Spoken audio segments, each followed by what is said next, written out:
But Mr. Verma, what I would suggest is we continue with our next speaker. And in the meanwhile, if questions come in towards the end of that session, Absolutely. before we go to the awards, we take all the questions together. I'm absolutely fine. Perfect. Thank you so much. And ladies and gentlemen, with that, we move on to the next spotlight presentation.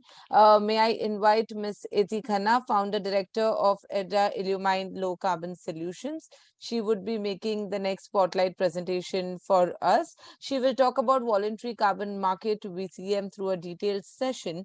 But before she joins us, I would like to share a few words about her and requesting her to also switch on her video. Ms. Khanna has over 20 years of experience in advisory services with comprehensive knowledge in the climate change arena, spanning over all sectors, including renewable energy, power, steel, fertilizer, cement, waste, and a lot more. She also covers carbon solutions, which include carbon strategy, project carbon due diligence, carbon risk and opportunity assessment, valuation of carbon portfolio, carbon transactions, GHG abatement, project development, under clean development, mechanism and joint implementation, methodology development for project-based mechanism under UNFCCC, and development of monitoring protocols, carbon footprint, and advisory. She has hands-on experience across energy-intensive and process manufacturing sectors, such as energy industries, renewable energy projects, and a lot more. Ms. Khanna, over to you. You would have 30 minutes for your presentation. And run through it quickly. yes. Before I kind of start my screen share, I would like to thank Mr. Verma, and I'm so glad to be a part of this team, because for me, I've been jotting down notes. Okay, I have been learning I've been lucky to have been able to work with so many industries. But then the fact still remains that when you're working with too many industries, you don't have in-depth knowledge of each industry. But going through these 2 days of presentation with all of the people involved here, I have been jotting notes from day one. And I'd like to give a special thanks to Mr. Verma, because I loved your questions. And I'm sure the presentation that I would be sharing, pieces of it, most of the people would be aware. But then again, I would encourage everybody to ask me their pieces of questions, because a lot of it is gray area. We know a lot of it, but there are certain pieces which somehow we skip because when we read. So thank you, Etti. Thanks for your nice words. Give me some carbon credits. I would generate it for you, sir. All right, thank you. Go ahead. Yeah, can I share my? I have given you the share screen access. You could open your presentation first and then click on the share screen mode and share it. Sure. So can everybody see my screen? Yes, you could just go to the slideshow mode. Yes. Okay. Yes, and you could get started.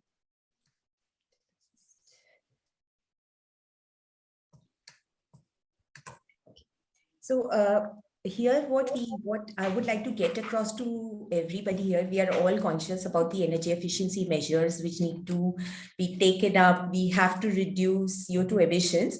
I would just like to change a perspective. I'd like to add a perspective, what we need to look at in a holistic view in terms of how we are geared to take this positive climate action, because we have always, in India especially, people take up measures because they are forced to take up measures, So here my acknowledgement request, you can take it anyways, is that we need to just shift our perspective in terms of more and a receiving mode where we are prepared to take the actions, and then the solutions will just emerge. Just one starter slide. We are yet not there as to what we wish to achieve. This is one slide which actually gives a coverage in terms of all the countries are attempting to near that point of going to net zero. And of course, India's target is 2070. You can see all the other countries have more aggressive targets here. Now, how are we going to get there? So one of the steps is, of course, we subsidize or incentivize projects. The second is carbon trading, and India is very shortly going to roll that out. The third is where we're talking about carbon taxation or other mandates like, using renewable energy. And fourth one is where we are talking about voluntary credits. So we are talking about the clean development mechanism and the CDM platforms. So these are some of the tools that can be used to get there. This slide actually presents how far we have come in the arena of emission trading. For us, emission trading is still not rolled out. It's a new thing that is going to happen, and we are all wondering, okay, where the numbers will set and how will it impact our businesses. Right. But this has been around for very long, and as you all will be aware, in 2005, the EU ETS got rolled out in 2005. And in 2007, the RGGI was rolled out. So now India will roll it out. China has already rolled it out. Maybe 7, 10 years, 15 years down the line, we will look at all of these ETS getting linked internally. Maybe 10 years is not the right assessment, maybe 20 years, but where I'm taking your thoughts to is that this has to happen in the near future. This is one slide which actually kind of simplifies how the carbon market, so the ETS works. So we have an industry, and this line that we're talking about, the orange line, is the allocated GHG emissions. Now, if we are here, we need to actually deal with this excess emissions. So we either kind of, reduce it, where we are talking about in-house reduction, or we purchase it, or we, pay for it to create funds which can be invested in projects. Here, if we are already falling in this band, then what happens is we are in a happy zone where we've already reduced emissions, we are within our allocated limits, or we have extra credits here, allocated emissions here. So we can sell these credits to those who need it. Here, end of the day, the objective of creating all of these instruments is that we need to target the least cost options without damaging the economics of the various activities. Now here, just ran through the CPIs, and Mr. Jain also gone into much of details of the CPIs, the carbon pricing instruments. I tried to kind of put it in a much simpler way. I would just like to share a few signals of what's happening on the ground. Of course, the pledges. Now, everywhere these pledges appear, 1, 2, 3, 4, 5, everybody is aware of it. But somehow I felt, and here I'd like to add again that these are my personal opinions and my personal take homes, which I am sharing with you all. Number 4, where we are talking about by 2030, India will reduce the carbon intensity of its economy by 45%. This is where the thermal power plants will be targeted, because this is that one figure which has to be met. And the first sector on the list is the thermal power plant. You would see even in EU ETS, the power plants were first put on the list, and then the energy intensive industries. So for me, this is the first signal that, we will have to, in the near future, take those measures to get our homes in place. This is the second signal. In Mr. Verma's presentations, also in some earlier presentations, we have been hearing, so his take home was more that, okay, no concrete decision has been taken about removing, like, we need to stop using fossil fuel, right? But when we look at this, fossil fuel subsidies are 9 times higher than the clean energy. Yeah, that's a fact in India. However, we have seen a 72% fall in the farmer. We are seeing the subsidies coming down since 2014. So, if we look at the future, I am not putting numbers to it. It could be 10 years, 15 years, but this is going to come, that the fossil fuel subsidies will keep dropping. And of course, the clean energy subsidies would increase, that drive will be there. And then at one point in time, coal has to be, we are done with it, right? Maybe 30 years, 40 years, but that has to happen. this is the third signal we are talking, and we spoke about flexibility also in the morning. So 30 gigawatt of thermal power generation needs to be replaced, will be replaced in the renewable energy by 2026. So wherever we are monitoring the footprints of the country, we are supposed to submit our NDCs we are open to audits in terms of what is our footprint. We have to meet certain internal targets. So what we are expecting is that with the response of reduction in CO2 emissions over time, when we would near the targets, these kinds of things would come up more from the statutory requirements that, okay, we need to do this, we have to meet the target, so let's do this, let's, look at what can get done. So Delhi has directed 81 thermal power plants to reduce their coal-fired generations and offset it with the solar. Fourth signal, of course, is we are seeing an increase in the renewable energy capacity, and this is the number that we are looking at. We're seeing a 96% increase in the last 8.5 years. So this again is going to go up. 19.3 times of solar capacity has got added. And I'd like you to note this point here. NTPC ever since has been adding significant RE capacities for the past some time. They have been registering their projects in the CDM platform. They have been doing a lot of activity in the renewable energy space. The signal 5 is the mandate of using biomass pellets. And here, I'm sure each one of you all in this forum will know much more about it. 5 to 7% needs to be added in the fuel mix. This activity has been driven. However, we are also associated with biomass pelletization manufacturing. So we have interacted with the thermal power plants in the past. And during discussions, this is again generic discussions which we have had with them, is what we understand is there is some kind of, people understand it needs to be done.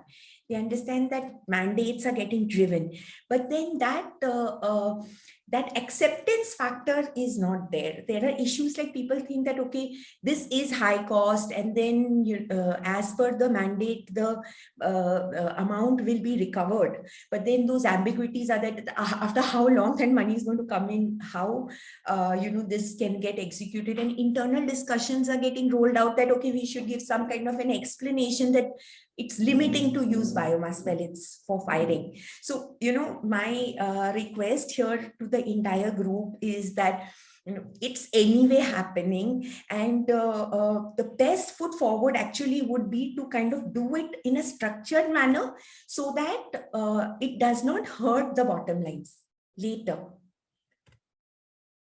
One more signal, we are looking at Indian Energy Exchange Limited forms a subsidiary company for carbon markets. So the carbon market announcements have happened. We want to see it shortly. IEX has rolled out a subsidiary company for it. So all of these are driving us towards the carbon markets. What can we actually do? Lots is being done. We've been thinking about it, and y'all are the real front runners in terms of doing things on the ground, because it's the two things I understand. Talking about it and making sure it happens on the ground, these are totally two different things. But then if a structure is in place, somehow you can kind of do it at a organized pace. We're looking at measuring our baseline footprints, setting targets, and then listing down each and every measure, whether it is in-house or other measures in terms of cost effectiveness, and then ticking them and reducing the risks which are expected in future, and then communicating them that these are the things which are done, so that we are in our future due diligences, we will appear on a higher run than kind of taking larger hits on a later date. Okay. This is a quick snapshot of Scope 1 emissions, Scope 2 and Scope 3. I'm sure all of you all are aware of this. Scope 1 is the emissions that are directly happening within the operations. Scope 2 is where we get electricity. So for industries, electricity becomes a scope 2. And then again, scope 3 is where all the emissions related to the vendors that we can purchase goods from. Now, this entire comprehensive carbon footprinting needs to be done to be able to understand, okay, where, and then list down all the measures in all the 3 scopes, because end of the day, the total CO2 reduction can happen under any of the scopes depending on the least cost options. This is a quick snapshot of, we are looking at efficient generation, losses, renewable energy. We're looking at RE investment, like I mentioned to you that NTPC is already doing a lot of renewable energy investments. When EU ETS was rolled out, companies like EDF, they set up trading desks for carbon credits. Across all of them have been doing a lot of renewable energy investments. This, what I mentioned to you again, if we replace. So here I have actually broken it up. One is in-house that you can reduce your emissions. Second is you can invest in renewable energy projects and back it up so that your entire carbon footprint drops. And then of course here you can increase your pellet component, biomass pellet component, and replace the coal. And then this bit is also available. So, by the time the Indian carbon market gets rolled out, I would just like to share, I'll touch upon the EU ETS carbon market, because it's one of the most developed one, which they have made their mistakes, they have corrected their mistakes, and we can just take it on from phase 3, phase 4. They had given an option through linkage directive, where people can invest in other projects, take the carbon credits and record it. The whole idea of doing this was that if in-house reductions are extremely high cost in terms of listing down, this window was also available. But under the CDM platform, you could trade within the countries. Under voluntary platforms, you can record it in your books. So this was also one of the options available in their scheme of emission trading. So after giving you this perspective, I would, urge all of y'all to think in this perspective, and I like to share key highlights of the EU ETS.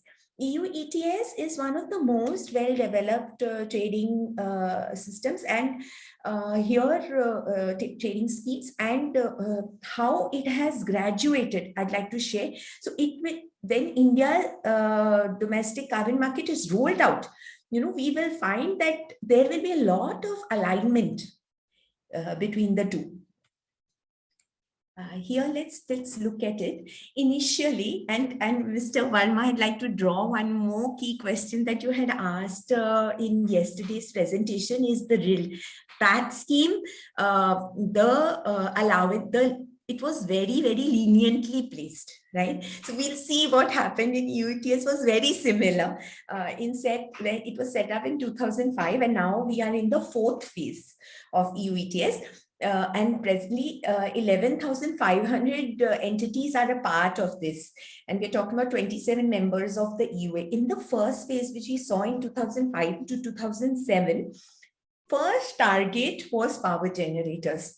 So, this is what's really going to happen also in the India flow, where we are going to look at the thermal power plants getting on the list because of their the major contribution and coal, and then the intensive industries. And then here what happened was almost all of the allowances were given to businesses for free, though the penalties were put at as high as 40 euros. But the allowances level, so in that one slide that I shared with you, that gray line that we are talking about was very high. So what really happened was that there was excess of allowances available, and it so happened that the supply was significantly higher and the prices fell to zero. So this is what happened in phase 1. And then in phase 2, what they did was they lowered the cap. So that was the first thing they did. The second thing, the proportion of free allocations fell slightly down. Okay, here the free allocations were designed based on the baseline efficiencies of the thermal power plants. And then here penalties were increased to 100, but this really doesn't mean anything if people are in their emission bands of allowances. So then again, the international credit was allowed. So I was talking about the linking directive, which was under this purchase of international credit. So this is actually necessary somehow, I feel, because there are lots and lots of opportunities of reducing CO2. It could be that the CO2 reductions in a thermal power plant could be, of course, other than we are talking about the lesser cost options and the SOP related stuff and all, investment related options where we need to reduce CO2 emissions. It could be very high cost options. So, it could be actually, this could work favorably. So there are a lot of projects which are not happening because of investment barriers. So if we can look at that and reduce CO2 emissions there, somewhere, it does serve the purpose. You're not talking, and there have been a lot of people who have discussed that, okay, here you are emitting and then actually you are polluting here and you are kind of making up for it. If we look at the whole gamut, it's really not like that. If there are projects which are not coming because there is no investment, then, and for us, as in the investment per se, it may be very worthwhile to channelize the money there and reduce more, than just going on a hit on war that we have to reduce in-house, it can be get phased. So they allowed linking directive in 2008 to 12, and later on they said that, of course, a lot of we saw a lot of traction in the CDM markets, and prices went up to 24 euros in the 2008 to 9. But then again, post 2012, they mentioned that you can fund only projects in the least developed countries. So you can buy international credits, but it can only be from the least developed countries, which is why we saw a dip or a crash in the CDM market carbon prices at that point in time. Then again, here, 2008, we also saw an economic crisis coming in. Here I'm referring about the EU ETS. So what really happened was that the allocations were more. So these were some learnings which were not captured because of the economic crisis and the drop in the generations. This is the phase 3 that you're talking about, from 13 to 2020. To here, things took another level. They bought in auctioning. So free allowances were reduced substantially. Then again, they kind of removed 300 million allowances they set aside for new entrant reserves, which got generated to deploy this fund to be deployed in the renewable energy technologies, and more sectors were added. Just to summarize, so first 2 phases, the allocated free of charge allowances took a toll in that market. And then again, in the third, the unallocated limits got auctioned. And now even the quotas that, they've set it like a 10 level of thermal power unit of 10% as the highest efficiency. So depending on, if you are emitting more, you need to do something about it. If you're doing emissions are less, you're doing, you can look at selling it and you can make money out of it. So this mechanism is now very much robust. Now, finally, the 2020-2030 phase that has started, they have got more aggressive. 23rd February 2018, the prices were at 9.68 euros. This has risen to 18.5 euros. Thereafter in 2018 August, and now we are in 2020, we're talking about 25 euros, and then now it's 50 euros. So the carbon price has actually emerged, and in discussions, when we are talking about carbon price emerging, we're actually talking about more as you're heading more and more. We have already implemented the least cost options. So now whichever projects will get undertaken would potentially be more high cost. So to make those happen, the carbon prices need to go up so that that kind of money can come into those projects. Yes, so I have run you through the EU ETS scheme. That was with the major interest that you all are aware of how that has worked. And now with India coming in, hopefully the first and second phases will not get repeated in India. And we see things going to a next level as soon as possible. I'll just, this is a snapshot. We've been working, I represent actually low carbon solutions, or Illumine low carbon solutions. And the entire presentation is my opinion and the signals that I have taken home, which I am sharing with you. And of course, the only USP that I have to share in this forum is that I have been in the carbon markets for the last 22 years. And so I have seen the ups and downs of the pricings of carbon and various projects which can contribute to the reduction. So I have got an opportunity to work with the thermal power plants. A few projects we got registered.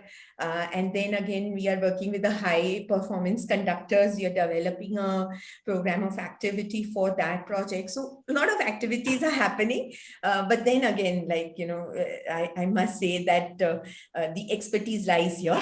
I put together a slide here to also share that this actually summarizes the different categories of projects. So Helios is one of the community service projects. So I am also looking forward and hopeful that in the domestic carbon markets, this window is also available where you can fund community service projects and generate carbon credits and then again use them,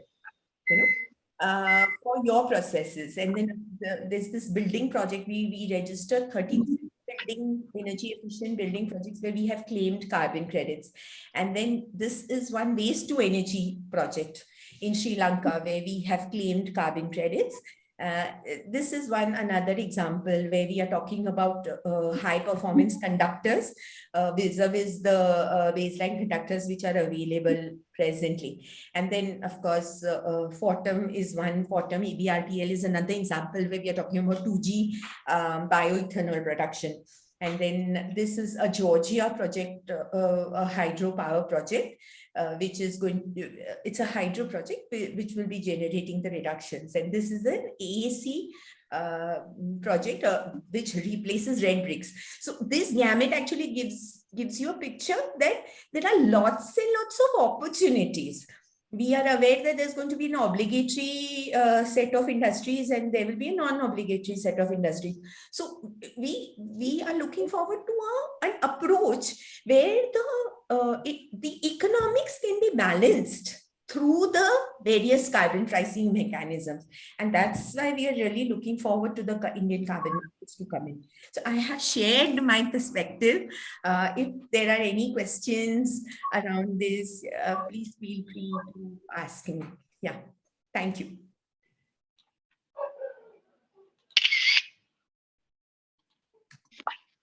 Thank you, Ms. Khanna. I request you to please stop the share screen so that I could reclaim my host rights. Thank you so much. A very interesting presentation, and yes, there are no questions yet from the attendee, but since I have Mr. Verma with me here, Mr. Verma, if you have any questions. I have a question, Niti. I could see your background as a Ernst & Young, right? Yes. You work with them. Mr. Verma, you could get your video on. Yeah, I'm doing it. It is all your control, Shriyal. Whoever you, okay. So I have, yesterday I saw a long presentation by Vikas Ranjan. Yes. And I really feel happy when you people talk about, a lot of commercial aspect of it and trying to do business out of it. Because at the end of the day, the cut which we get is more important, right? Mm-hmm. So my question is, this you talked about EU ETS. Yes. Is EU ETS is a trading platform? So it sets the norms, and you have to take accounts there. And there's a proper reporting system where all the industries are supposed to give their reports and then allowances. So it's a platform for trading. Including Indian companies? No, so India, they cannot have an account. It's just that the linking directive was made available in 2008 to 12, where they could transfer the credits from the CDM registry into their individual accounts and then Yeah, take it and record it. but how it is relevant to us? So I have shared that with you because that is one of the most progressive platforms that have happened. And since yesterday, you did mention that, the PAT is getting PAT here in India, PAT is getting used. Those REC and PAT certificates, the ESC certificates would be converted into CO2 carbon credits. So we are looking at these allowances, in terms of setting benchmarks. So this actually sets a vision or a view in terms of how we can expect things to move ahead. So those mistakes have happened, like when you mentioned, if it's very leniently set, if that gray line is very leniently set, people will comfortably for the next 3-4 years keep meeting their targets. They wouldn't be driven to take action. No, But I would be happy. I would be happy if those 1.4 million e-certs, yes, what Vikas Ranjan said, is lying idle. Nobody is buying. they need to be removed from the system. No. Why to be removed? I want you to sell it on EU ETS and we make money out of it. It cannot be sold, because like I mentioned to you that those linkages also need to get done. And in one of the discussions, it was also mentioned under the linkage directive, only project-based carbon credits could be taken.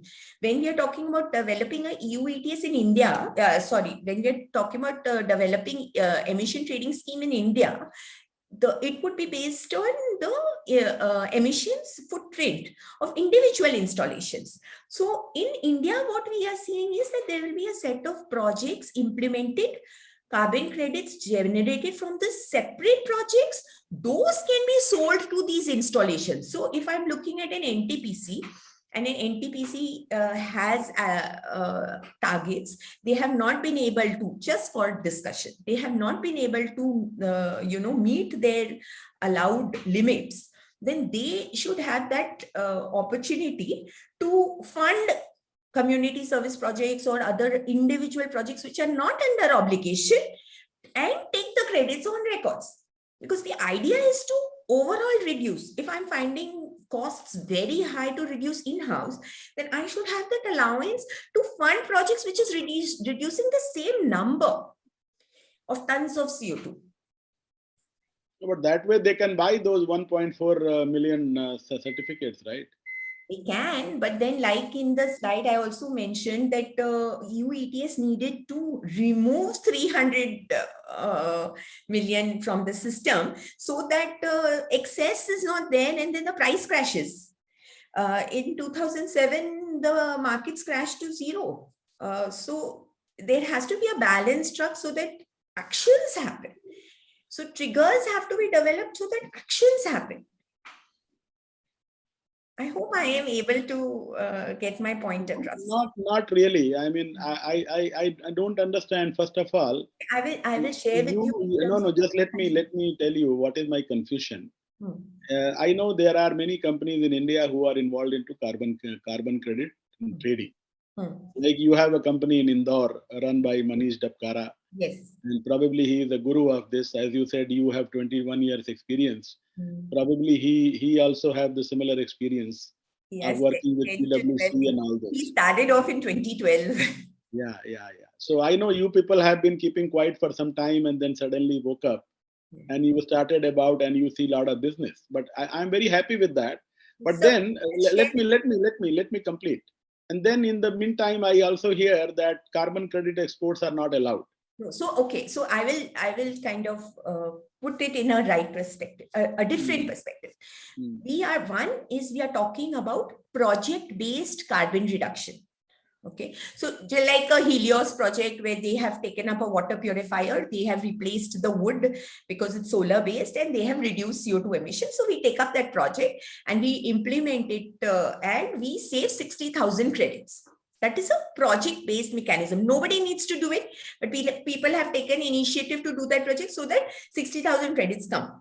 And one question. Who issued that credit and who bought it? Gold Standard has issued that credit. It is under the Gold Standard registry. Yeah. Now, there are a lot of registries, sir. In the presentation, I did mention there is VERA's registry, there is Gold Standard registry, there is GCC registry. So there are a lot of these registries other than the UNFCCC CDM registry.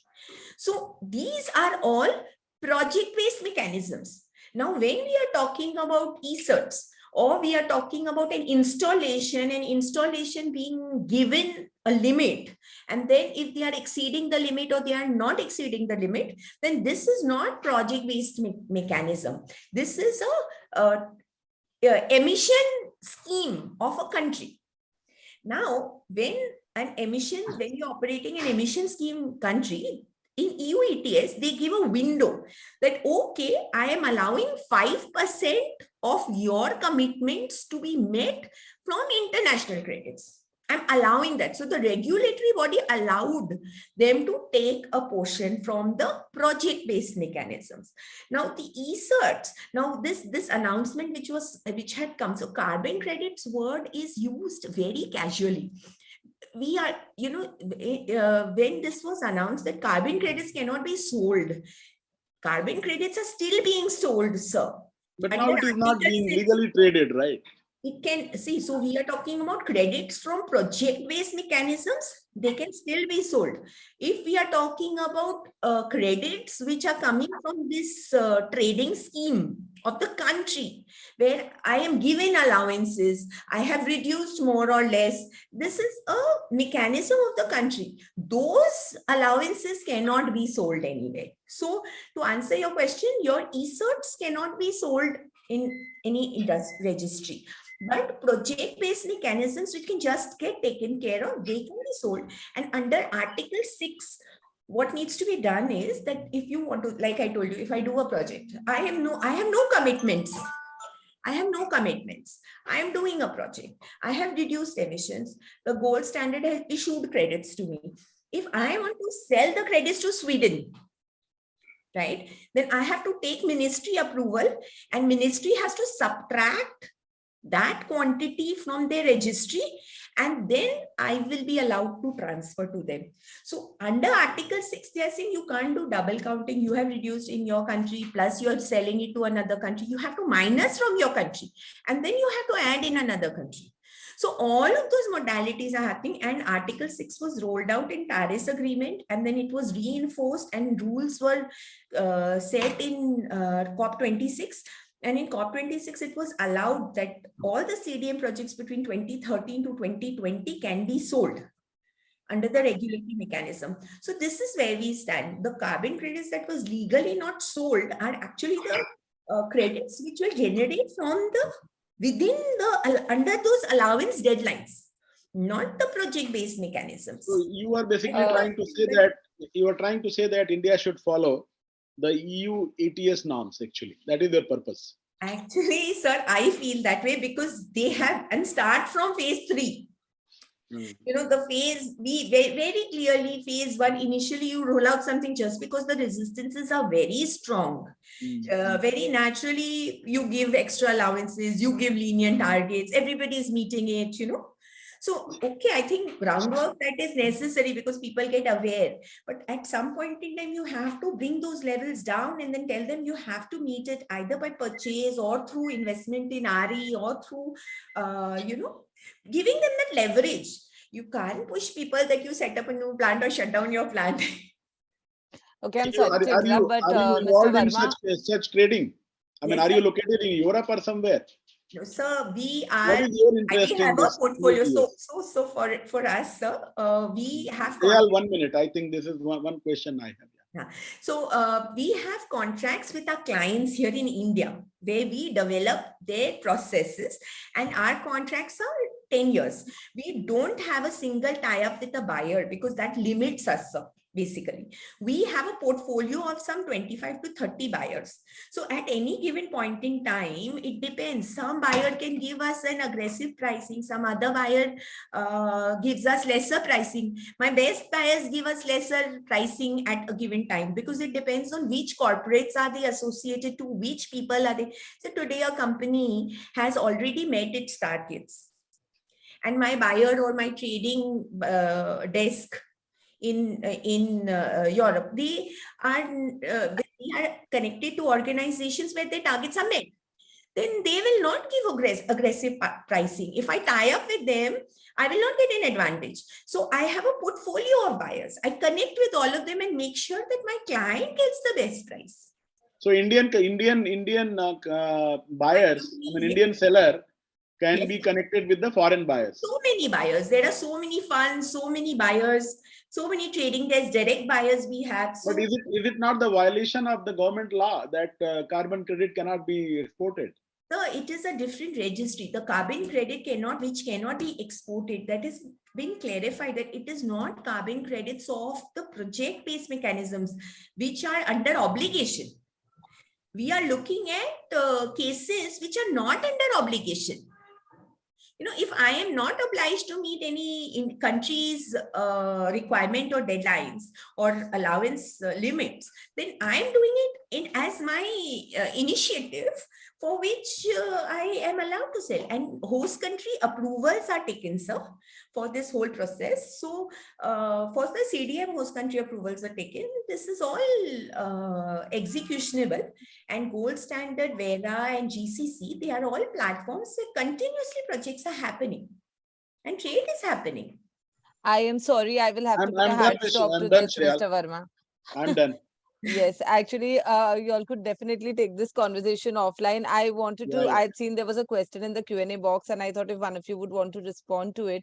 But we are absolutely out on time. I need to start the awards in the next 6 minutes. So thank you so much, Ms. Khanna, and thank you so much, Mr. Verma, for the 2 questions that are in the Q&A box. We would definitely make sure we respond to you post this event. We had a question from Mr. Pramod and Mr. Narayanan, so we will have this responded to you through an email. But for now, I think I am elated with the kind of discussion we've had over yesterday and today. And I think every time, there are these Q&As and there are these kind of difference of opinion, difference of thoughts, or questioning that comes forth. It only shows our intent towards the change we want to bring about in the sector.